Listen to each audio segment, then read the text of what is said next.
തന്നെ വലിയ നോയമ്പിൻ്റെ എല്ലാവിധ ആശംസകളും നേർന്നുകൊള്ളുന്നു. ഇന്നത്തെ നമ്മുടെ ചിന്താവിഷയം വിശുദ്ധ ലൂക്കായുടെ സുവിശേഷം 5-ാം അധ്യായം 12 മുതൽ 16 വരെയുള്ള വാക്യങ്ങളാണ്. യേശു കൈനീട്ടി അവനെ തൊട്ടുകൊണ്ട് പറഞ്ഞു, എനിക്ക് മനസ്സുണ്ട്, നിനക്ക് ശുദ്ധി ഉണ്ടാകട്ടെ. തൽക്ഷണം കുഷ്ഠം അവനെ വിട്ടുമാറി. പ്രിയമുള്ളവരെ, നാം കാണുന്ന ഈ വചനഭാഗത്തിന്റെ അടിസ്ഥാനം ഒരു സൗഖ്യപ്പെടുത്തലാണ്. പട്ടണത്തിലേക്ക് വന്ന യേശുവിനെ തേടി വരുന്ന കുഷ്ഠരോഗി അവന്റെ മനസ്സ് വായിക്കുന്ന ഒരു മനോഹരമായുള്ള ഭാഗമാണിത്.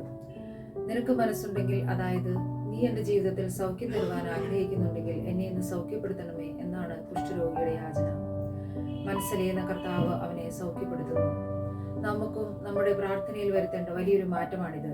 കർത്താവിന്റെ മനസ്സിൽ നമ്മെക്കുറിച്ചുള്ള പദ്ധതികളും ആഗ്രഹവും എന്താണെന്ന് മനസ്സിലാക്കി അതനുസരിച്ചുള്ള നമ്മുടെ ജീവിതങ്ങളെ ക്രമീകരിക്കുവാൻ സാധിക്കുമ്പോഴാണ് നാം എല്ലാവരും ഈ കുഷ്ഠരോഗിയുടെ മനോഭാവമുള്ളവരായി തീരുന്നത്.